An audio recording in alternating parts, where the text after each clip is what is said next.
जी question math का नहीं है, साइंस का है, बट कोई बात नहीं। क्वेश्चन हम लोग बस न्यूमेरिकल सॉल्व करेंगे तो हर चीज़ सॉल्व करेंगे, ठीक है। कह रहा 20 किलोग्राम का एक और 50 किलोग्राम वजन की दो वस्तुओं के बीच में कौन सा बल लगता है? आकर्षण बल लगता है। तो उनकी बीच की दूरी अगर 2 मीटर हो तो बताइए कितना फोर्स लग रहा होगा। तो गुरुत्वाकर्षण नियम पता है, न्यूटन के गुरुत्वाकर्षण का नियम क्या था कि ब्रह्मांड में किन्हीं दो पिंडों के बीच लगने वाला आकर्षण बल उनके द्रव्यमानों के गुणनफल के अनुक्रमानुपाती तथा उनके बीच की दूरी के वर्ग के, बीच की दूरी अगर हम r मान लें, इसके वर्ग के व्युत्क्रमानुपाती होता था। अब जब प्रोपोर्शनल हटाते थे तो क्या लगाते थे? एक कांस्टेंट लगा देते थे। याद आया 11th class chapter 1, I think so 11th class का चैप्टर 1 याद आया। मैथ वालों को तो याद आज गया होगा, साइंस जिन्होंने ली है, फिजिक्स, और जिन्होंने नहीं ली कोई बात नहीं, आपको ये चीज़ समझ में आनी चाहिए कि ये फार्मूला होता है।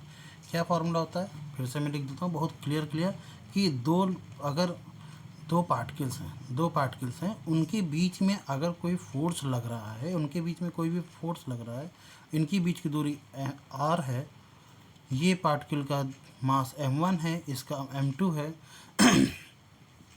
तो वो होता है F is equal to capital G, जी हाँ, m1 और m2 अपॉन में कितना, r का स्क्वायर। और जहाँ कैपिटल जी का मान होता है कुछ ऐसा नहीं है, 6.67 इंटू 10⁻11। क्या बताएंगे कमेंट में कि इसकी यूनिट क्या होती है? चलिए आगे देखते हैं। अब एफ फोर्स निकालना है। जी की वैल्यू 6.67 रख लिया हमने, एम की वैल्यू कितनी रख लेंगे? ये हो जाएगा 20 और ये हो जाएगा 50 अपॉन में कितना, आर स्क्वायर, आर मतलब 2 का स्क्वायर, तो 2 का स्क्वायर डायरेक्टली 4 लिखूँ यहाँ पर, देख तो लिया ही है, तो मैं यहाँ पर डायरेक्टली 2 का स्क्वायर 4 लिखता हूँ। 4 पंचे 20 होता है, 25 आ जाएगा, 0 आ जाएगा। अरे यहाँ पर 10⁻11 कहाँ गई मेरी, 10⁻11, ठीक है। ये आ जाएगा 6.67 इंटू 10⁻11 इंटू ये 250 आ जाएगा। क्लियर? ये 0 से एक पावर कम हो जाएगी तो इंटू में 10⁻10 हो जाएगा। देखो उसके नीचे कोई पावर नहीं है। अब 25 से गुणा करना है किसका, 6.67 इंटू 25, ठीक।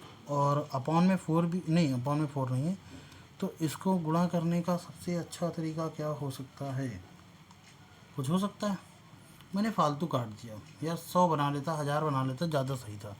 ठीक, एक काम करो, ऊपर भी 4 को गुणा कर दो, नीचे भी 4 को भाग कर दो, तो वही सही है।